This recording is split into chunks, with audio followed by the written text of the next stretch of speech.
Happy New Year, everyone, and a very warm welcome. So thank you so much for joining us today. This is quite a busy time already because we're about to go back into our January transition.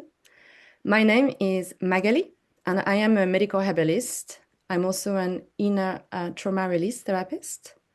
And I run two teams of therapists for seed wellness. One is in Amersham and Chesham, and the other one is in Berkhamsted. For those who are new to Seed Wellness, so we are a community-focused network of therapists, and we are across Hertfordshire, Buckinghamshire, Berkshire, and also London as of quite recently. Our mission is to provide you with knowledge, practical tools, and compassionate support for your family's well-being journey. We are your local toolkit and support network, and we are deeply rooted in the community. Today, we're focusing on one of the most critical transitions of the year, guiding your child with neurodiversity back to school with calm and confidence. So before we dive in, let's take a little moment to clarify what we mean by neurodiversity. It is a concept that recognizes the natural and valuable variation in human brain wiring. So it includes conditions like autism, ADHD, dyslexia, dyspraxia, and Tourette syndrome. And there are quite a few others, but I'm not going to mention them now. So a child with neurodiversity might experience the world with incredible depth, showing intense passion, creativity, and unique problem-solving skills. But they may also face a very real challenge with things like sensory processing, emotional regulation, executive functions. And by executive functions, I mean things like planning or transitions, and also challenges with social communication. So it's important to know that many children are navigating this without a formal diagnosis. So the child might be labeled as anxious, oppositional, or daydreamer, when what's really happening is a neurodivergent mind trying to cope in a world that's not really designed for it. And in fact, today we have an estimation of about 15 to 20% of the population of neurodiversity. And a significant portion is actually girls. So whether your child has already a diagnosis, or whether you're on a waiting list, or whether you simply think they might be struggling in ways that don't really fit the typical mold, this conversation is for you. And the experience that you have is absolutely valid. Right, we're going to go into the transitions about January and why this is kind of challenging for your children. So often we think of January as an idea of a fresh start, and it's a time for exciting new resolutions. But actually, for a child with neurodiversity and their families, this shift from the holiday into the classroom can feel less like a fresh start and more like a deep, chaotic storm. The contrast between the break and the school demands is jarring. So we are going to break this into 4 key pressures. Firstly, we have the routine whiplash. Over the holiday, the structures have dissolved, sleep schedule shifts, the days are unstructured, and demands are actually quite low. And suddenly we are asking our children to snap back to early starts, rigid timetables, and constant performance. It's a seismic shift for any nervous system, and especially one that thrives on predictability. Secondly, we have the sensory and the diet shift. So we move from the controlled home environment, familiar foods, comfortable clothes, manageable noise, to the sensory cacophony of school, buzzing lights, crowded hallways, loud cafeterias, and scratchy uniforms. So concurrently, we shift from holiday foods, often higher in sugar and additive, back to perhaps a different diet. And these double hits on the sensory system and gut health can fuel dysregulation.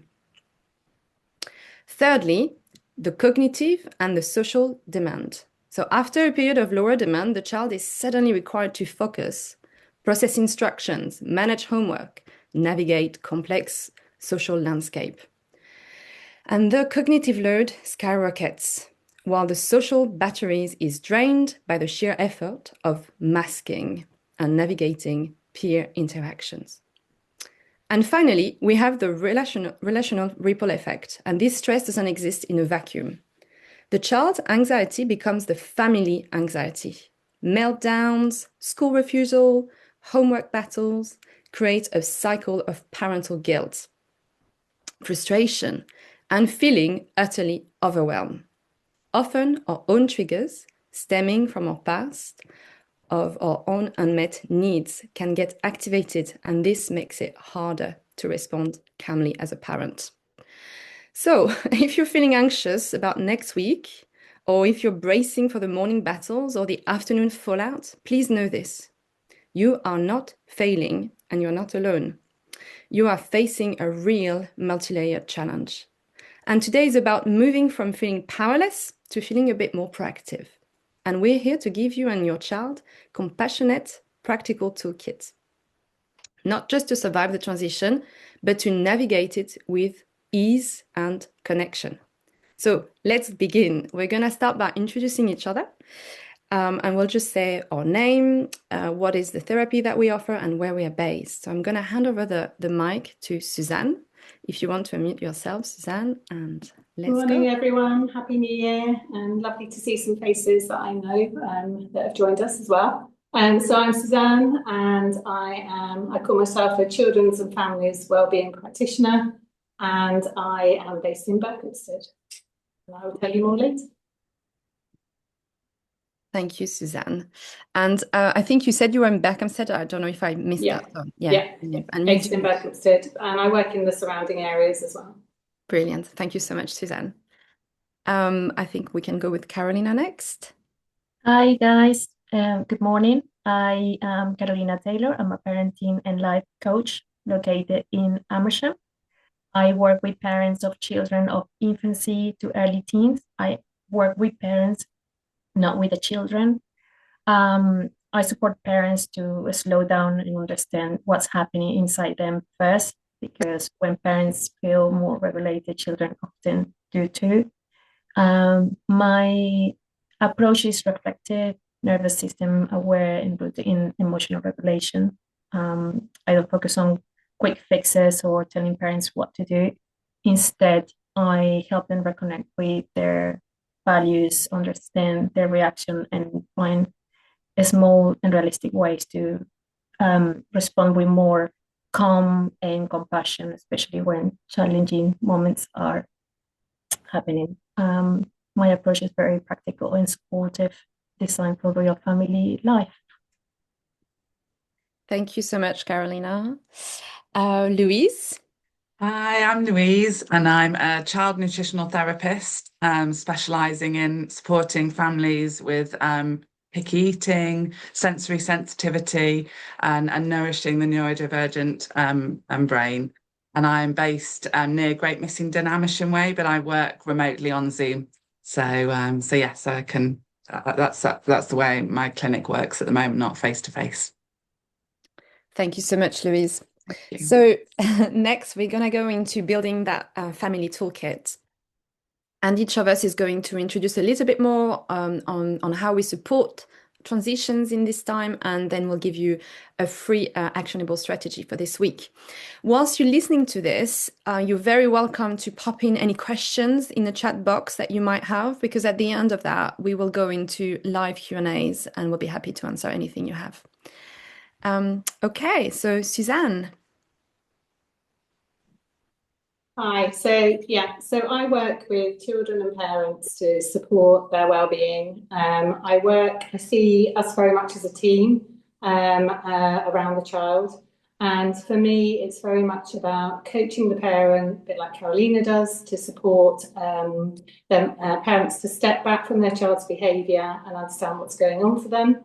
And then to work one-to-one with the child as well, to really get the child to start to recognise and understand their feelings and validate those feelings, hold that space for them, and then give them tools and strategies, practical strategies to help them.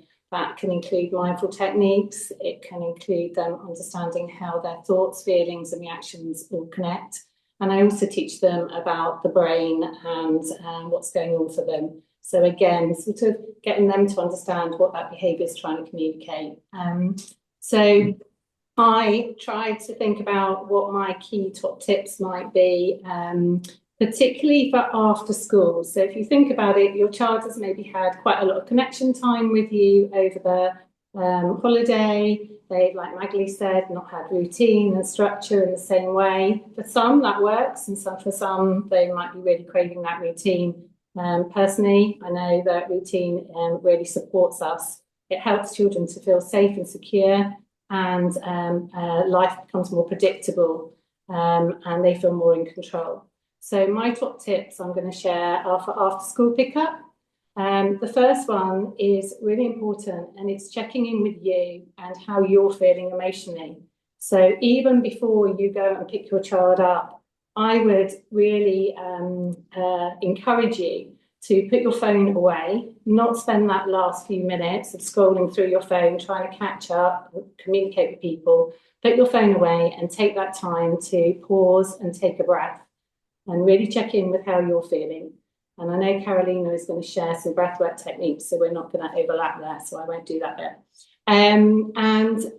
Why that's so important is your child is only as regulated as their parents are, and then you are their model. So be the behaviour that you want to see. The next thing is to reconnect or connect with your child after the school day and greet them fully present. That might just be with a smile. If your child likes a hug. Some of your children might not like a hug, so it might be a high five or a fist bump. Anything really to make that connection. Assume that their nervous system is a bit like a fizzy bottle and they'll be full. So as Magalie said, the classroom environment is very sensory. They will have had a really full-on high-pressure day in a sensory environment. They won't really know how they're feeling. They haven't had that pause time that hopefully you've just taken.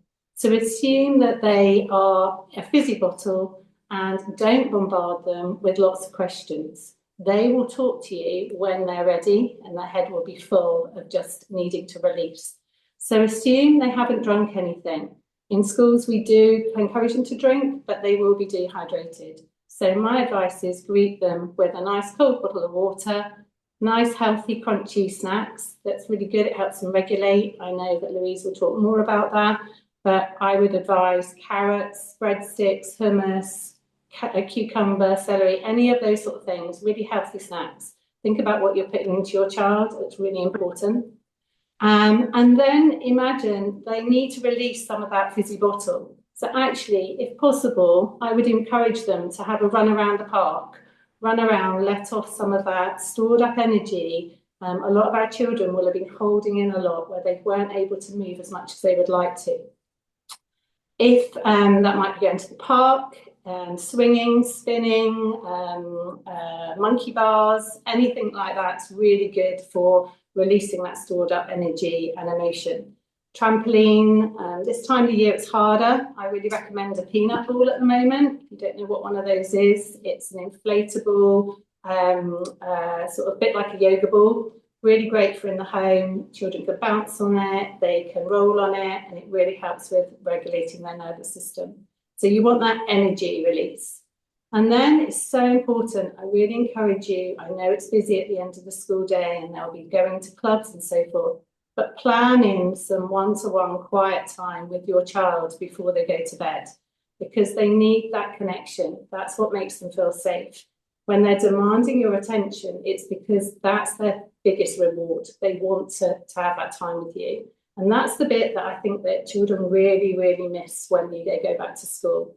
So keep that, build that relationship, have that one-to-one time. That might be through calm colouring, drawing, Lego, anything that's mindful, that's side by side, and let your child take that lead. So, and then finally, end with a story. What's a really nice way to end is actually, if your child is still full of energy, sit, lay on the floor, put your legs up against the wall, and connect in that way. Again, it releases and relaxes that nervous system.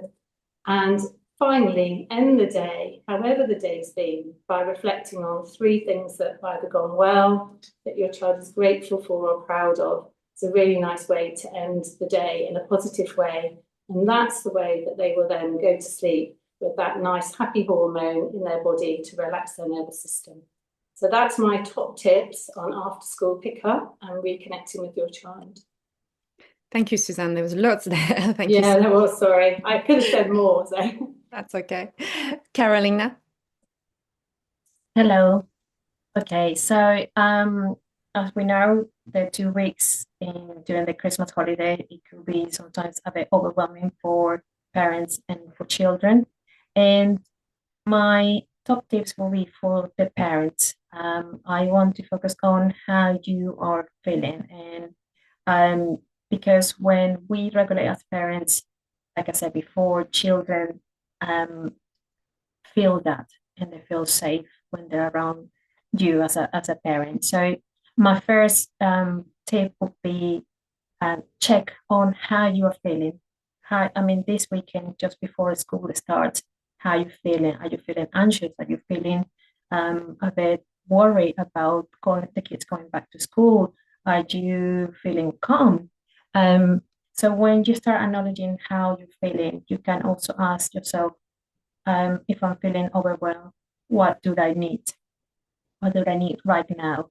That doesn't mean that it means that you need to start working on thinking on how you're going to go back to routine next week. Would it be trying to talk to your child about how next week is going to be? So what I want you to think is taking that time for yourself and acknowledge how the next coming days will be for you. Especially because we are sometimes just doing, and we don't stop we don't pause to actually acknowledge, okay, we are starting next week, things are changing, we're going back to routine. When you do this, your nervous system, if you're feeling stressed and overwhelmed, you're telling your nervous system, wait, everything is okay, we don't need to stress, we will have the tools to work on this situation. The next tip I would like to share with you is create a calm toolbox. What is a calm toolbox? I call it a toolbox because it's something you can go back and check what things are useful for you to feel calm and things that can make you reset when you're feeling stressed or overwhelmed, especially when the kids started school and you had a morning that was a bit stressful. So what things you can do that can help you go back to a more calm and reset space. So those things that could be in your calm toolbox could be going for a walk, play some music, reading exercises. I will encourage you to add a list of things that could take 1 minute that help you to reset to things that could take 20 minutes, like doing exercise. So it's those things that will help you to regulate and calm just your nervous system when you have had those feelings that are not that enjoyable. When we do this, again, that help us to regulate when our children are coming back from school or we start the next day with a better, fresh mind.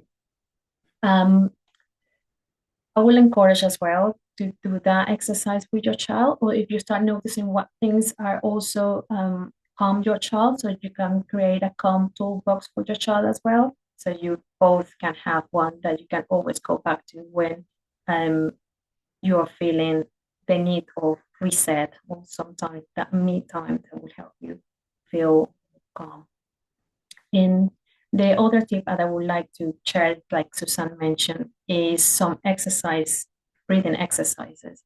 Why? Because then when the moments are very challenging, when you're feeling like you might lose it, sometimes pausing and resetting with some deep breath that can help you to feel, okay, I'm pausing, I don't want to react, how can I really respond to what is challenging right now when my child is back from school and he just had a massive meltdown. So, and if you're not in the right mindset, you might respond the way that you actually want.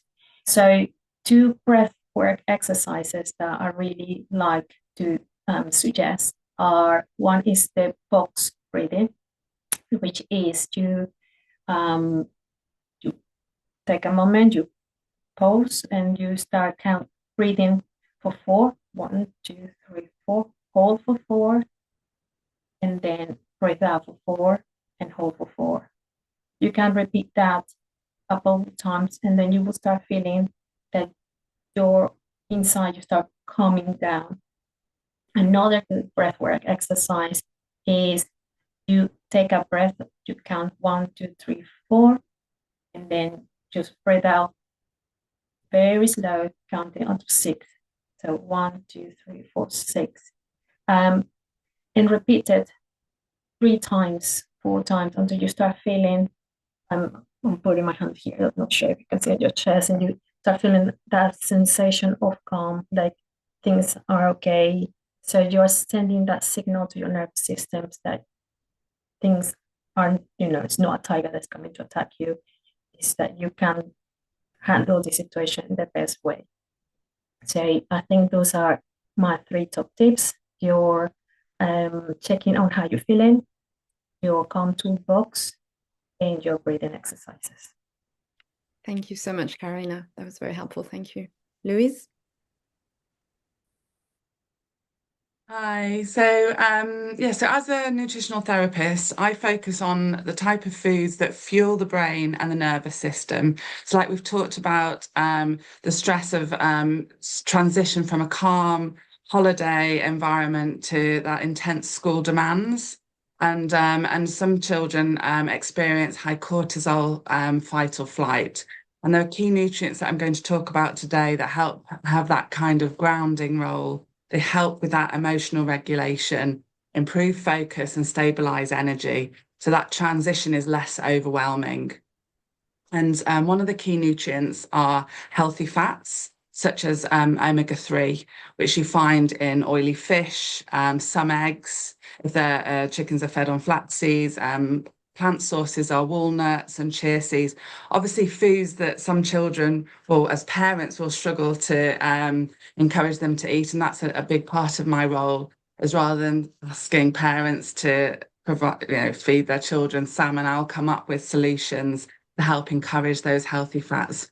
But what omega-3 does, it acts like a brake. So when a child is starting to get quite anxious and can't self-regulate, omega-3 nourishes the brain and helps the brain sort of work much calmer and smoother and more regulated. So one of my top tips of trying to boost a child's omega-3 is getting flax seeds into porridge or pancakes, sort of their favorite foods, or into flapjacks or brownies. So you can get those healthy fats if they struggle with the sensory smell of fish or the flavors. Another key nutrient is choline, and that helps the brain's messaging system. So again, has a very much calming effect, helps with that emotional regulation. And so children who include eggs in their diet, again, in pancakes and waffles and things like that, that can help reduce that overwhelm. Another key nutrient is protein, and that's because protein contains amino acids like tryptophan, which helps produce the neurotransmitter serotonin, which has a very calming effect with children. So again, it's trying to get protein into the diet. And I don't know about you, but I know I've had a lot of sweet treats over Christmas. And when we're snacking on these sweet treats, sometimes I can feel quite agitated after. And that's due to a blood sugar roller coaster. So you'll have that sweet treat, or crisps or crackers or anything with white flour, white bread, and you'll get that blood sugar spike. And you'll suddenly get that crash. And when you get that crash, that's when you can be a bit shaky. You can be anxious. It can be demonstrated in that hangry. You want more carbs. And you start to see this sort of roller coaster because you reach for another chocolate bar. And sometimes bad children's anxiety or bad behavior is when they're experiencing that blood sugar crash. And what's really important is when they're having the sweet treats, we're not going to ban the sweet treats. That's something I would never recommend in clinic. But it's eaten alongside protein and healthy fats. And what that does is that slows the digestion of those white carbs and snacks. And then it doesn't release into the blood system as quickly. And when you have that more gentle blood sugar regulation, that's when you can calm the mood, has that sort of calming effect. So the toolkit I wanted to share with you today is when we're at breakfast time, we do not want the children going to school with lots of sugar-fueled cereals.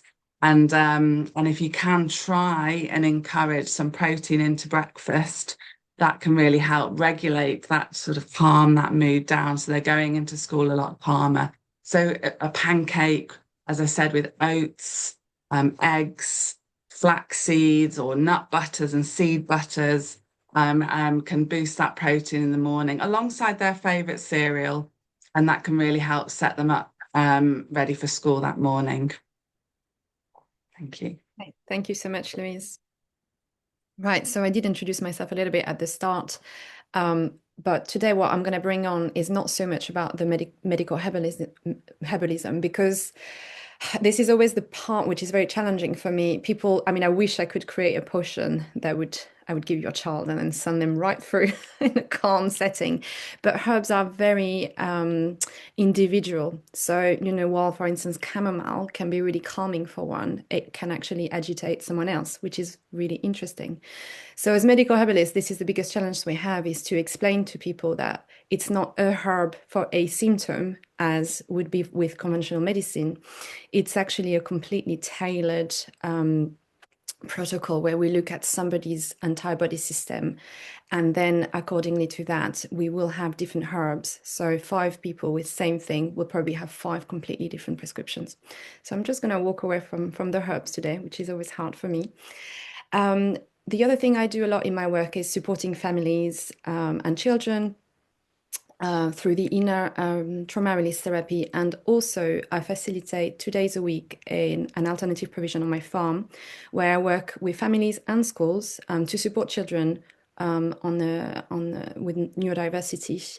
So I do a lot of that support either with the children themselves or the family. Often parents will approach me to work with their children, and I'd say 80% of the time I tend to choose to work with the parents rather than the children.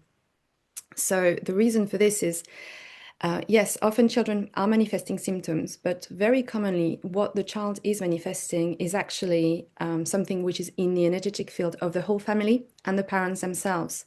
So by working with the parents first, I would say 70% of the time, children will change their behavior as the parents are working on themselves. So for me, my priority is to support the parents.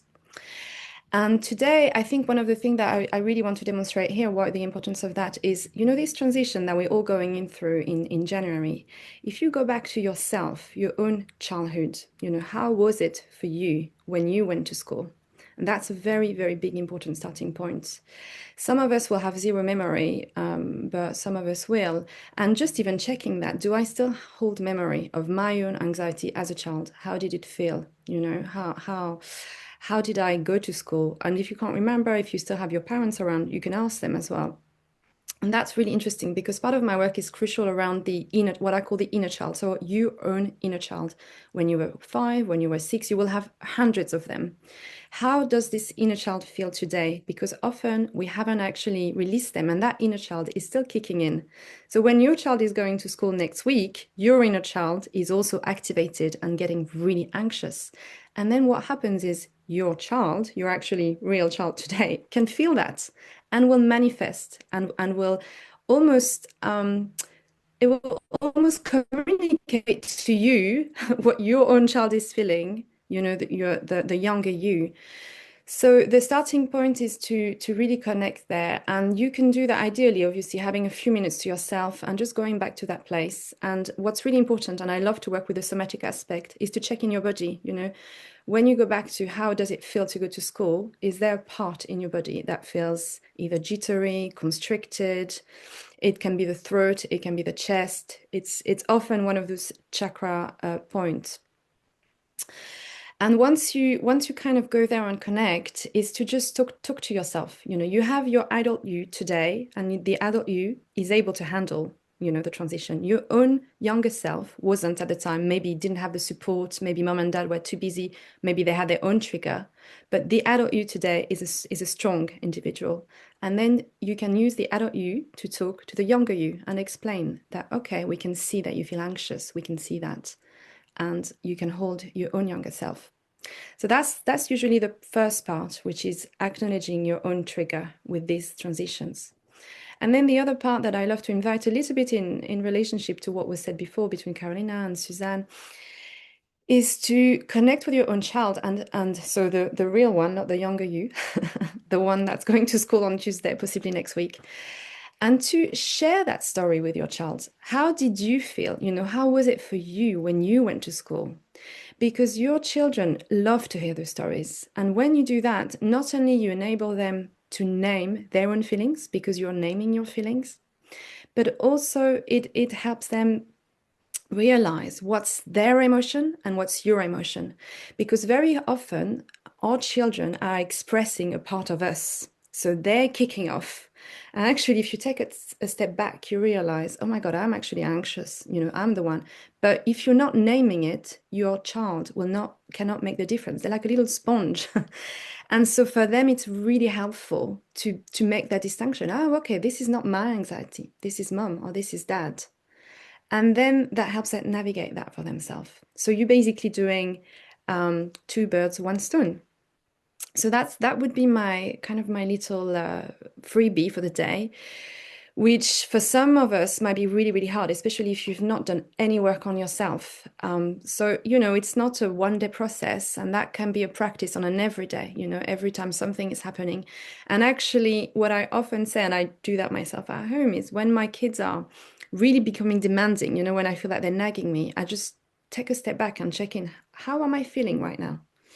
What's going on, because actually often they're like a little mirror showing me I'm not present, I'm tired, I'm anxious, I'm disconnected.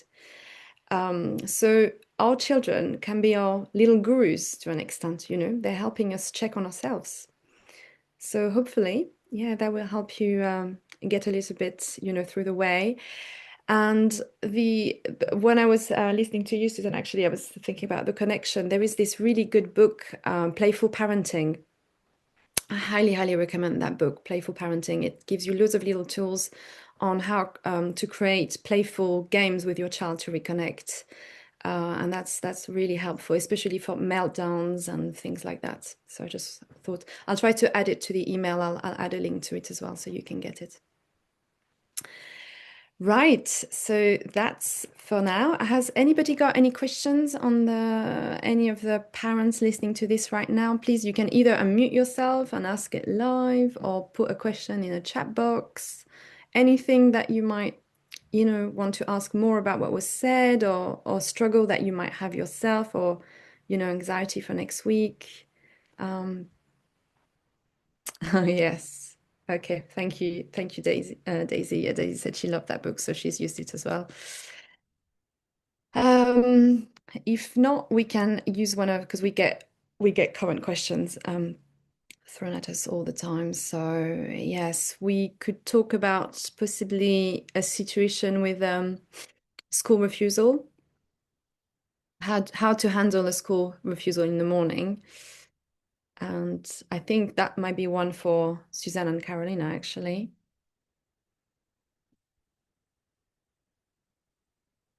If any of you want to have a go. Sorry, I was trying to unmute. Yeah, I think the important thing that we've already said with the school refusal, again, is very much check in with yourself, like everyone's just said, because even before a child, if you know your child is going to be anxious or they've already exhibited that, then you're already going to be feeling anxious yourself of, oh my goodness, how are they going to be this morning? So again, stop, check in with yourself. And remember that whilst we do, so my past experience was 30 years as a primary, in primary school and a head teacher, and whilst it's important that we want to get children into school on time, because again, we want them to be part of that routine and structure, give yourself permission that if things are tricky in the morning, the more you are racing around and trying to get them into school, the more they're going to feel anxious, and they're not in a place then to go into school and learn anyway. So I would almost take that break off, pause, put the brake on, sorry, pause, and just, you know, again, be open with them, empathize, connect with them and say, okay, I can hear that this is feeling difficult, you know, tell me what it is that you're finding difficult at school. I would hope that you would be able to connect with your school to work with them, and I would encourage that. Some schools are not aware of what's going on in the home, and for me, it was very much about working with the parents and the children and the families to really see how you could support them. It may be that your child in school could work on what I call a soft start.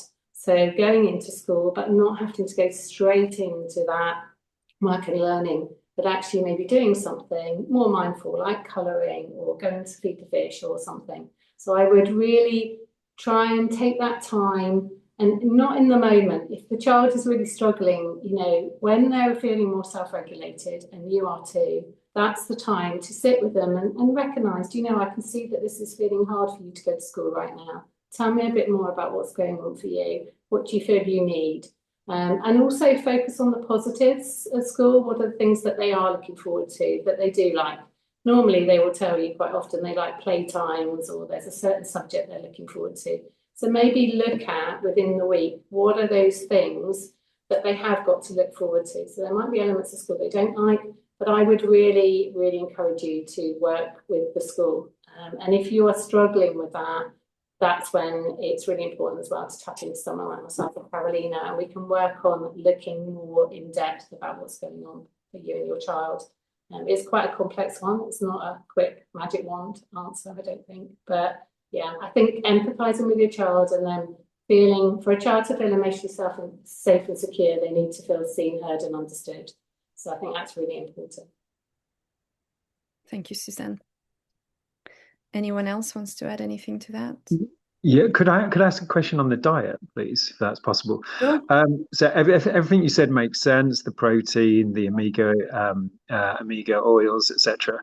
But my son is very much a beige eater, and so does not go beyond dry, you know, a plain pasta, pizza. Is there any smaller steps to kind of improve their diet? Because Yeah. I mean, Yeah. I eat all the protein and follow everything you were saying, but I can't. I can lead by example, but he won't follow. Yeah, no, absolutely, and I have a son very similar, so which is why I fell into this this supporting other families. So absolutely, little steps, tiny steps. So pastas, so there's lots of lovely pastas out there that you can boost protein. So so look at the back of pack, see if you can get an egg pasta. So even that can help boost their protein without them noticing, and it tastes very similar to a favourite pasta shape that they already like. It's the same colour. You can also get quinoa pasta. So quinoa is a really good source of protein, and I managed to get my son to try quinoa protein. And again, it's the same, similar colour. Because you don't want to go too extreme like wholemeal or anything like that has a color change. So so look at your pastas. There's a lot of breads out there now that they're boosting protein. So like bagels, so they're safe breads. Pizza's brilliant. So if you can add a little bit of extra cheese to pizza than the ones that you get in the supermarket. So it's just little tiny steps. Keep it safe. You know their baseline, and just by putting a little bit of extra cheese on there, you're upping their protein, and you're slowing down that blood sugar fluctuation. Does that help? Yeah, that's great. Thank you. I will add a couple of things because I also work with diet with children. So the other things, you can get chickpea as well, pasta as well, just to add to the list. And sometimes what you want to do as well is you just blend 2 types of pasta together or 3, so it's not a sudden change as well. And the other thing you can do as well is to pancake, you can add protein powder to them as well. You can also slowly swap to what I call protein pancake, where you actually put more egg. You can also like not put milk almost. You can just put 8 eggs or 10 eggs, and then you'll end up with like a really good protein things. Sometimes you can also add a little bit of cottage cheese into the pancake recipe as well, which is again little things to like spiking their food with protein basically. But yeah, if you want to, when we'll send an email, you're very welcome to ask for a few recipes. I can send you a couple of links as well. Just fire the questions. Okay, thank you. On my website as well, I have recipes for pancakes and things like that as well. So yeah. Please check that out. Your bio will be in there, Louise, as well. So Nick, you'll be able to like click on that and just I think you'll have to go through the Seed Wellness bio page, and then that will take you to Louise's direct website. So you'll be able to get that. Okay, thank you. Daisy said, my kids like pancake with 1 egg to 1 banana and 1 teaspoon, I think that is, baking powder with some vanilla essence and a sneaky chia seed protein. Yeah, I think with chia, the only thing is you really want to soak them before. Sorry, this is my obsession. Like linseed, you really need to make sure they've been soaked. Otherwise, they'll just glue to the gut lining. But I'm assuming, Daisy, that's what you're doing. Or if not, then that's what you'll be doing going forward. Okay, well, I think we're coming to the end of this. We probably just, yeah. So yes, so thank you so much. And actually a big, massive thank you to Suzanne, Carolina, and Louise for sharing your wisdom and all the wonderful practical tools. So to the parents, remember that the goal isn't a perfect or quiet, calm transition, but it's connection. Yeah. So just pick 1 or 2 or 3 of the strategies to try this week, this weekend, perhaps, and hopefully baby steps to create really big shifts. We have a whole team of other specialists at Seed Wellness as well, who can support you. So we have practitioners such as acupuncture, sound therapy, breath work, functional medicine, homeopathy, and many more. And a lot of us work with children. So you'll be able to find all of us on the website, which is seedwellness.co.uk. You can also follow us on Instagram for daily tips and updates. And this is at Seed Wellness UK. And we are also on Facebook. And for our locals, you can find us at Seed Wellness, Berkhamsted, Amersham, and Chesham. But we will be sending a follow-up email with all of those links and the recording of this webinar. I think that's about it. So wishing you a beautiful start of the year and loads of connection. And yeah, hopefully a confident start next week. Thank you for being here today. Thank you. Thank you. Thank you.